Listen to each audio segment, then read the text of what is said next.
오늘 주신 말씀은 데살로니가전서 5장 6절에서 11절입니다.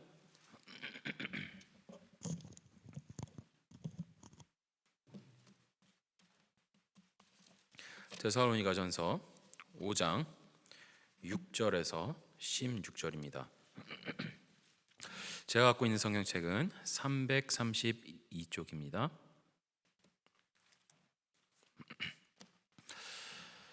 우리 함께 교독하도록 하겠습니다. 그리고 마지막 11절에서는 함께 합독하도록 하겠습니다. 제가 먼저 읽겠습니다.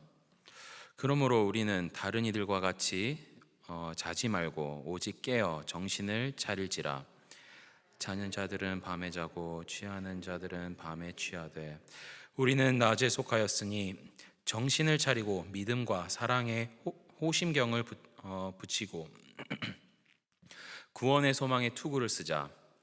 하나님이 우리를 세우심은 노하심에 이르게 하심이 아니요 오직 우리 주 예수 그리스도로 말미암아 구원을 받게 하심이라. 예수께서 우리를 위하여 죽으사 우리로 하여금 깨어 있든지 자든지 자기와 함께 살게 하려 하셨느니라. 함께 읽겠습니다. 그러므로 피차 권면하고 서로 덕을 세우기를 너희가 하는 것 같이 하라. 아멘. 할렐루야. 이 새벽에 예비하시는 애가 우리 성도님들과 함께하기를 예수님의 이름으로 축복합니다. 오늘 말씀을 묵상하면서 깨어 있으라라는 제목으로 말씀의 은혜를 나누기를 원합니다. 교회 사역을 하다 보면은 종종 유튜브 링크가 걸린 문자나 카카오톡이든지 이메일 같은 것을 받을 때가 있습니다. 분명 성도 여러분께서도 이런 것을 많이 보았으리라 생각합니다. 이런 것들을 열어보면은 거의 말세에 관련 소위 새로운 계시를 받았다는 무슨 전도사님이나 선교사님이 있는데 이것이 새롭고 중요한 것이니 얼른 가서 열어보고 들어라 하는 그런 류의 이야기들입니다. 그 새로운 계시는 환란이 있을 것이니 어디로 대피해라 끝이 온다 하는 이야기들이 대부분입니다. 역사적으로 봤을 때도 많은 이단들이 마지막 날이 언제일 것이다 라고 예언을 하고 사회적으로 무리를 일으키고 한 일들이 한두 번이 아닙니다. 제가 기억하는 가장 최근에 이단은, 이런 류의 이단은 한국에서 그 홍아무개 씨가 자신이 예언을 받았다며 한국 교회가 죄를 너무 많이 지어서 회개를 해야 하며 북한이 곧 쳐들어와서 온 땅이 초토화될 것이다. 그렇기 때문에 모든 것을 다 팔고 다른 나라로 이민 가야 한다. 약간 이런 이야기였습니다. 들어보신 분들도 계실 거예요. 근데 우리 모두가 알다시피 그것은 거짓이었고 그런 일들은 하나도 일어나지 않았습니다. 지금까지 수많은 사람들이 이 세상의 마지막 날이다라고 선포하며 정한 날짜가 제대로 맞은 적은 한 번도 없습니다. 그리고 제가 믿기로는 없을 것입니다.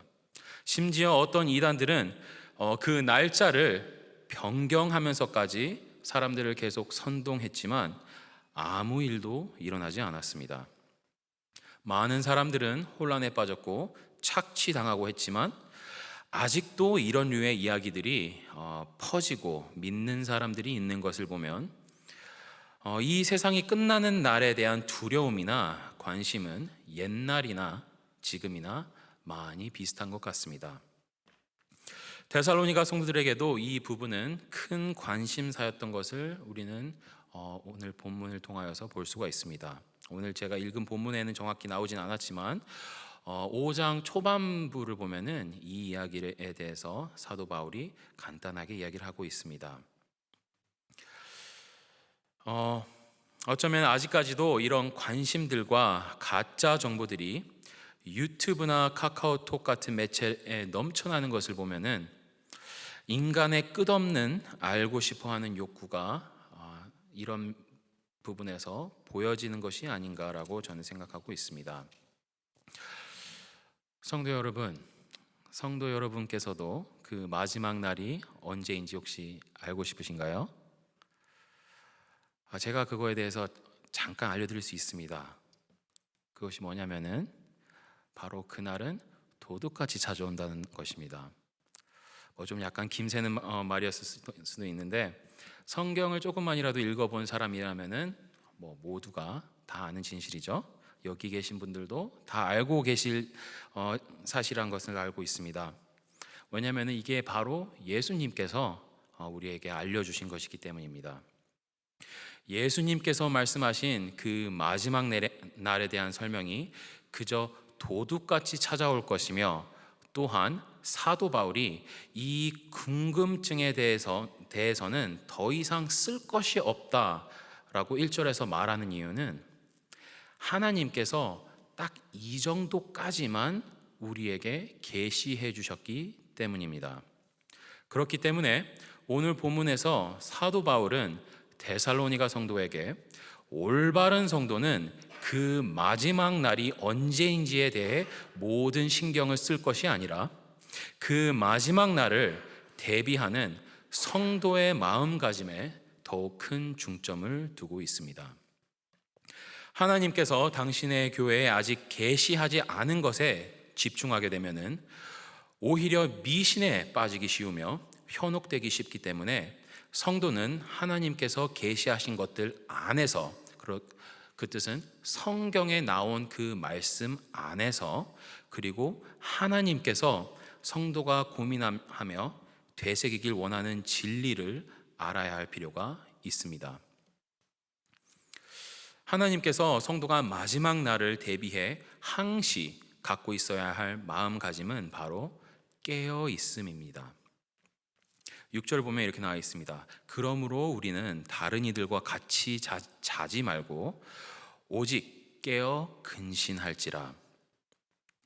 이 5장 상반부를 읽어보시면 사도 바울은 이 세상의 모든 사람들을 두 부류로 나누고 있습니다. 바로 어두움에 속한 사람들과 낮에 속한 사람들입니다. 사도 바울은 어두움과 낮을 은유적으로 믿지 않는 사람들과 믿는 성도들로 이야기를 하고 있는 것입니다. 그리고는 어둠과 연관되는 것들, 자는 것 또는 취하는 것, 그런 것들을 연결시키고 있습니다. 반대로 믿는 자들은 빛의 자녀들, 낮에 연관된 것들과 연결을 시키고 있습니다. 그렇기 때문에 살아있는 그런 것들과 연관을 시키고 있죠. 어두울 때는 자고 낮에는 깨어 있는 것처럼 믿는 성도는 항상 깨어 있어야 한다고 가르치고 있습니다. 예수님께서 잡히시기 전에 제자들에게 시험에 들지 않게 깨어 있으라 라고 말씀하셨던 것과 같은 비슷한 맥락입니다. 사도 바울이 깨어 있다라는 단어를 사용할 때는 몇 가지의 뜻이 담겨져 있습니다. 이제 그 몇 가지를 제가 이제 오늘 나누기를 원하는데, 그 첫 번째는 바로 굳게 서 있는 것입니다. 이제 깨어 있으라고 할 때는 굳게 서 있으라, 이런 뜻을 내포하고 있다는 것입니다. 고린도전서 16장 13절에는 이렇게 나와 있습니다. 깨어 믿음에 굳게 서서.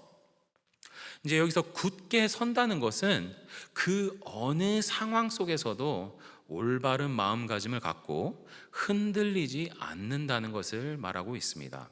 그렇기 때문에 깨어 있다는 것은 그 어떤 새로운 정보나 그런 혼란스러운 일이 있더라도 믿음 안에서 굳건히 흔들리지 않는다는 뜻을 내포하고 있는 것입니다.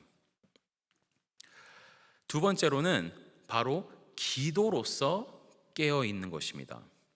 사도 바울은 골로새서 4장 2절에 이 표현을 이렇게 말하고 있습니다.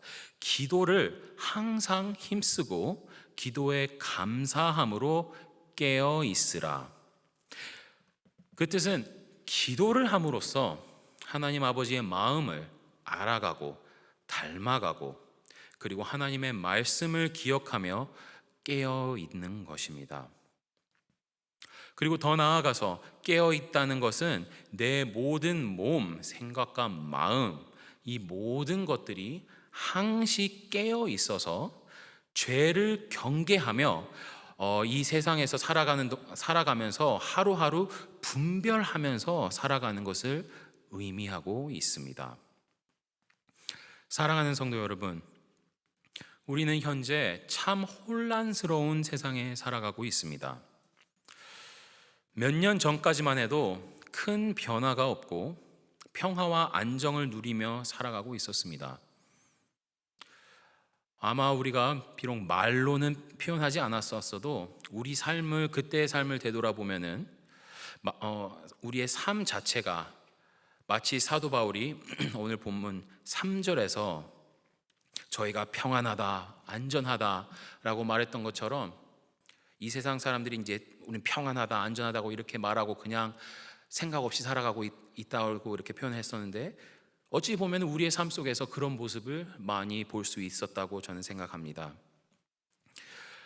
그렇게 안일함 속에 살아가면서 때로는 주님 오실 날을 생각하지 않고 그저 오늘 하루 살아가는 것, 내일 살아가는 것, 먹고 살아가는 것, 그런 것에 대해서만 생각하고 살아갔을 때가 많이 있었음을 고백합니다. 하지만 눈에 보이지도 않는 작은 바이러스로 인해서 이 세상은 완전히 변했습니다. 하나님께서는 원하시면은 언제든지 상황을 바꿔버릴 능력이 있으신 하나님이십니다. 우리가 그렇게 안일한 삶을 살아가고 있어도 하나님께서는 정말 아주 작은 미세한 변화를 통하여서 우리의 삶을 송두리째 바꿔버리실 수 있습니다. 그렇기 때문에 성도는 깨어 있어야 하며 근신한 삶을 살아야 합니다. 이 세상의 그 어느 상황 속에서도 하나님에 대한 의지와 믿음이 흔들리지 않는 삶, 혼란 속에서도 하나님의 섭리를 분별할 수 있는 눈, 내가 힘들더라도 내 주위를 먼저 돌아볼 수 있는 사랑의 마음, 지금은 힘들더라도 그래도 하나님이 나와 함께 하시며 이끄신다는 확신, 이런 마음가짐이 성도들은 항상 가지고 있어야 하며, 그것이 바로 사도 바울이 말하고 있는 깨어 있으며 주님의 날을 대비하며 하루하루 살아가는 성도의 삶을 그리고 있는 것입니다. 우리 주위에는 아직도 어려움 속에 있는 지체들이 많이 있습니다. 분명 육체적으로 힘든 분들도 계실 것이고, 또한 이 재해를 통하여서 재정적이나 심적으로 불편한 분들이 아주 많이 있으리라 저는 생각합니다. 그런 사람들이, 그런 지체들이 있기 때문에 성도는 더욱더 노력해서 둘러봐야 하며 사랑을 표현하며 더욱더 관심을 갖고 기도하며 살아가야 하는 것입니다. 오늘 본문에서도 11절에서 사도 바울이 말했던 것이 바로 피차 권면하며 덕을 세우는 삶을 우리는 살아가야 하는 것입니다. 이제 이 팬데믹도 이제 거의 끝을 바라보고 있습니다. 어쩌면은 드디어 이제 우리의 원래 삶으로 돌아가는 것이구나라고 생각을 할 수 있겠지만, 이때 더욱더 우리는 우리 자신을 되돌아보고 우리 교회를 되돌아봐야 하는 것입니다. 그저 팬데믹 전의 상황으로 돌아가는 것이 맞는 것인가? 아니면은 이 사태를 다 겪고 난 우리 삶 속에서 우리는 과연 무엇을 배우고 우리는 얼만큼 더 하나님을 의지하고 하나님을 바라보고 있는가라는 질문을 하는 것이 매우 중요합니다. 지금까지 우리와 함께 해주신 아버지 하나님을 믿으며 오늘도 깨어있는 삶을 살아가시는 우리 모든 성도님들이 되시기를 주님의 이름으로 축복합니다. 기도드리시겠습니다.